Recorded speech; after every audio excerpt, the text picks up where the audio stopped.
नमस्कार दोस्तों, आप लोगों का बहुत बहुत स्वागत है हमारे चैनल एग्जाम एडुकेटर में।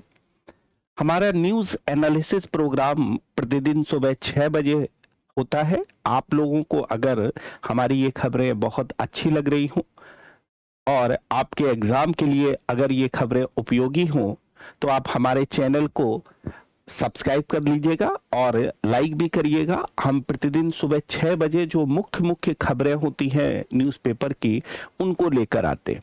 ये श्रृंखला लगातार चलती रहेगी। आप हमसे जुड़िए और अपने एग्जाम पॉइंट ऑफ व्यू से जितनी भी महत्वपूर्ण खबरें हैं उनको आप जान सकते हैं, जो आगामी प्रारंभिक परीक्षा और चाहे मुख्य परीक्षा दोनों में काम आने वाली खबरें हैं।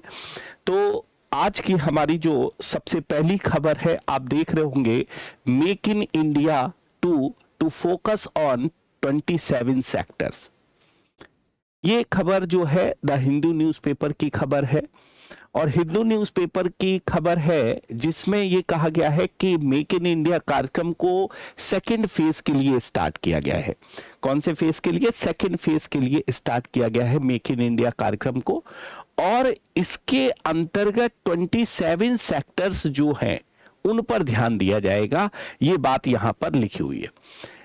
जो 27 सेक्टर्स में 15 सेक्टर किसके हैं? आपको याद रखना है कि 15 सेक्टर मैन्युफैक्चरिंग सेक्टर है और 12 सेक्टर जो है वो सर्विस सेक्टर है। और एक प्लान भी चलाया गया था, आप लोगों को याद रखना, चैंपियन जो प्लान है उसी को एक तरह से कह सकते हो कि आप बढ़ावा देने के लिए मेक इन इंडिया 2 को स्टार्ट किया जा रहा है। तो चैंपियन प्लान जो है, चैंपियन योजना जो है, उसके माध्यम से ये चीजें आगे बढ़ाई जा रही है। तो आपको याद रखना है क्या कि मैन्युफैक्चरिंग सेक्टर के और सर्विस सेक्टर, दोनों सेक्टर को इसमें शामिल किया गया है, और सर्विस सेक्टर, दोनों सेक्टर को यहां पर शामिल किया गया है। ठीक है, तो हमारी ये एक महत्वपूर्ण खबर है। और सबसे बड़ी बात है यहां पर क्या कि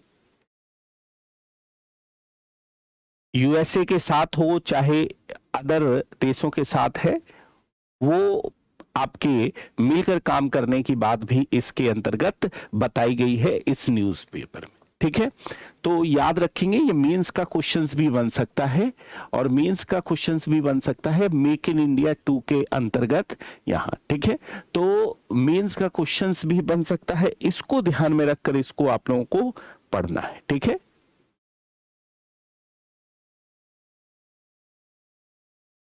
नेक्स्ट हमारी खबर जो है, खाद्यान्न का पर्याप्त भंडार उपलब्ध है। ये हमारी दूसरी खबर है, बहुत महत्वपूर्ण खबर है ये भी। हम अभी फूड सिक्योरिटी पढ़ा भी रहे थे, आप लोगों को कुछ क्लासेस मैंने ली है फूड सिक्योरिटी सिस्टम की, तो उसके अंतर्गत ये खबर जोड़ी जा सकती है। ठीक है, लिखा हुआ है 159 लाख टन गेहूं और 104 लाख टन चावल, ठीक है, स्टॉक में रहने की उम्मीद 1 जनवरी 2023 तक है।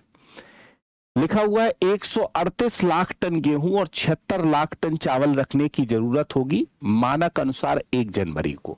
तो ये लिखा हुआ है कि इतनी जरूरत होगी और इतना यहां पर उम्मीद होने की संभावना है। तो ये लिखा हुआ है कि पर्याप्त भंडार है खाद्यान्न का, और पर्याप्त भंडार है खाद्यान्न का, ये भारत के लिए क्या है कि बहुत अच्छी खबर है।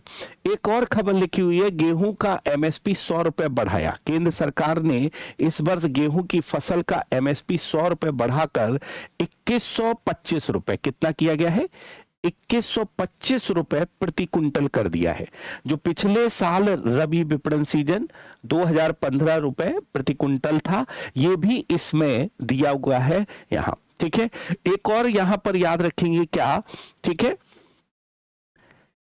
पीएमजी के बाई के तहत केंद्र सरकार देश के करीब 80 करोड़ लोगों को प्रतिमाह 5 किलोग्राम खाद्यान्न मुफ्त देती है।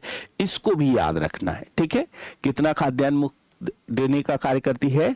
तो 80 करोड़ लोगों को 5 किलोग्राम खाद्यान्न देने का कार्य भी यहां केंद्र सरकार के द्वारा किया जाता है। इस खबर को भी आपको याद रखकर चलना है। तो इसमें यही लिखा हुआ है क्या कि इतना गेहूं मौजूद है और यहाँ पर इतने की एक यहाँ पर क्या है जरूरत होगी, इस तरह की बातें यहाँ पर लिखी गई हैं। और ये भी लिखा है कोरोना महामारी में शुरू की गई प्रधानमंत्री गरीब कल्याण अन्न योजना के तहत प्रतिमाह 5 किलोग्राम खाद्यान्न मुफ्त देती है केंद्र सरकार, ये भी इस रिपोर्ट में लिखा हुआ है। तो अच्छी खबर है, आप देख लीजिएगा इसको। इस खबर का मेन मूल्यांकन करने का मेन पर्पज ये है कि ये खबरें आपके एग्जाम पॉइंट ऑफ व्यू से बहुत महत्वपूर्ण होने वाली हैं। तो इसीलिए हमने न्यूज़पेपर का एक एनालिसिस देने की बात की है जो आपके लिए एग्जाम के लिए महत्वपूर्ण हो सकती है। एक और खबर आई है, अधिकारी के काम में बाधा डालना अब अपराध नहीं।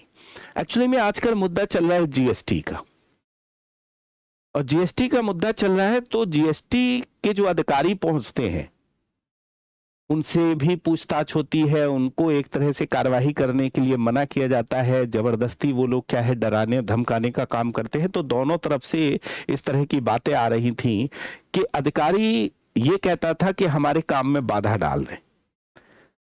तो अब यहां वित्त मंत्री सीतारमण ने कहा है जीएसटी परिषद समय की कमी के कारण बैठक के एजेंडे में शामिल 15 मुद्दों में से केवल 8 पर ही फैसला कर सकी है। सीतारमण ने जीएसटी परिषद की बैठक खत्म होने के बाद कहा कि कोई नया कर नहीं लगाया गया है जीएसटी परिषद की जो बैठक हुई है।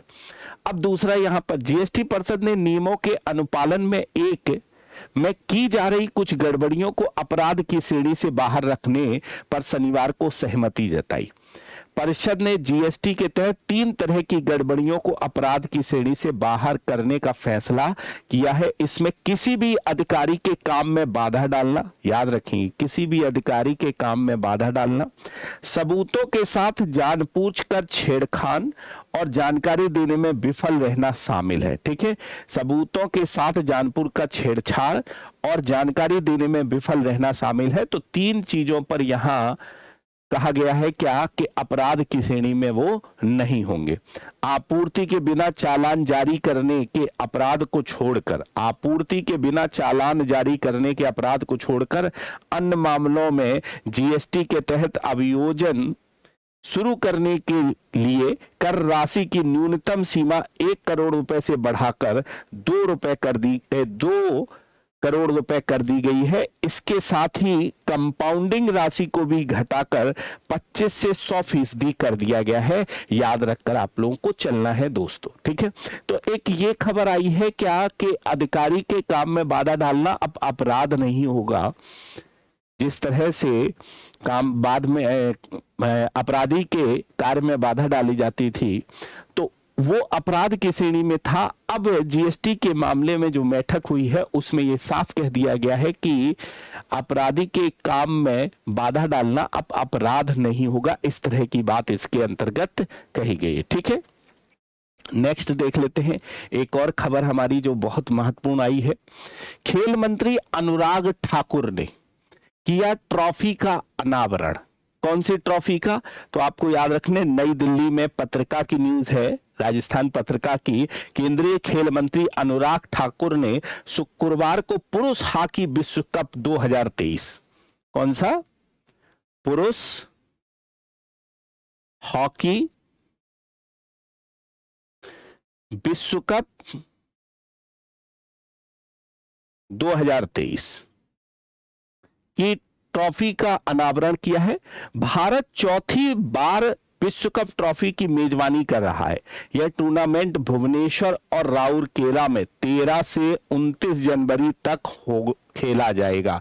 तो याद रखना कि यह टूर्नामेंट कहां होगा? भुवनेश्वर में होगा।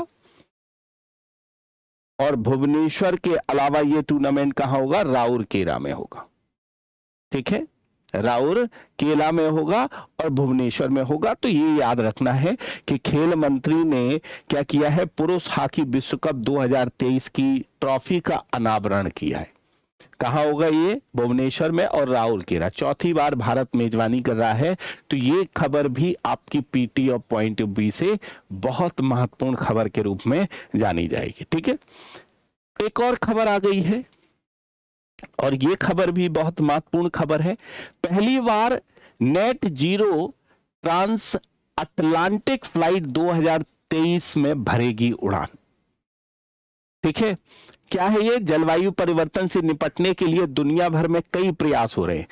इसी के मद्देनजर दुनिया की पहली net zero transatlantic flight 2023 के अंत तक लंदन से उड़ान भरेगी। कहां से उड़ान भरेगी? ये लंदन से उड़ान भरेगी। यहां पर 100% SAF का इस्तेमाल होगा नेट जीरो उड़ान में।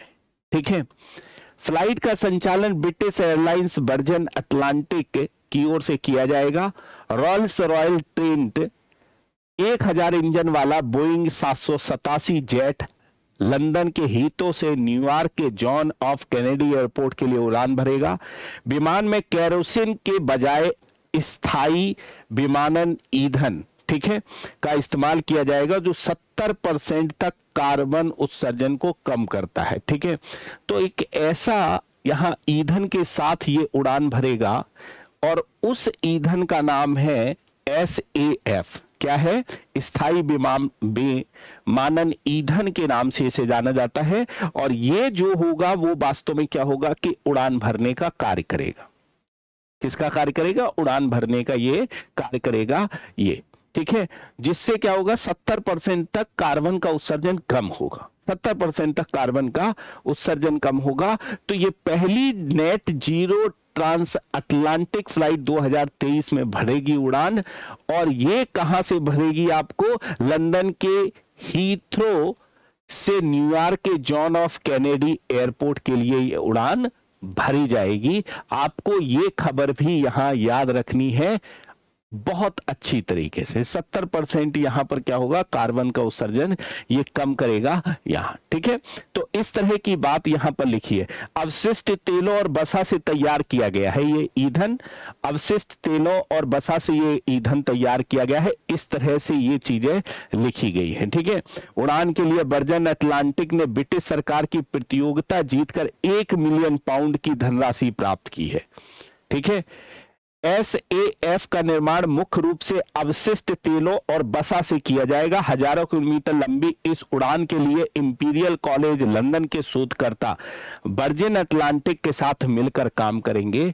ये बात इसमें लिखी हुई है और बहुत अच्छी खबर के रूप में जानी जाती है। अर्थात 70% कार्बन का उत्सर्जन कम किया जाएगा इस उड़ान के माध्यम से। ठीक है, तो ये हमारी जो मेन खबरें थी आज की, उन खबरों की चर्चा कर दी है। ये 18 दिसंबर की खबरें थी। हम 19 दिसंबर को ये खबरें सुबह सुबह लेकर आते हैं, जिससे आपने जो न्यूज़पेपर ना देखे हो, ना पढ़े हो, ना समझे हो, तो आप उन खबरों पर थोड़ा सा ध्यान दीजिएगा। ये आगामी परीक्षा के लिए बहुत महत्वपूर्ण होने वाली खबरें हैं। शाम को 9:15 बजे हमारी सब्जेक्ट की क्लास होती है जिसमें हम क्वेश्चन डिस्कशन करते हैं और इसके अलावा उन्हीं क्लास में हम मेंस की चीजें भी डिस्कशन करते हैं और पीटी की चीजें भी डिस्कशन करते हैं। उसमें भी जुड़िएगा और सुबह सुबह लाइव आने की कोशिश कीजिएगा, जिससे आपको ये सारी चीजें मिल सके कि आज की न्यूज़ क्या चल रही है दोस्तों। तो आज के लिए इतना ही। नेक्स्ट क्लास में फिर हम लोग कल मिलेंगे इसी समय सुबह 6 बजे। Thank you all of you.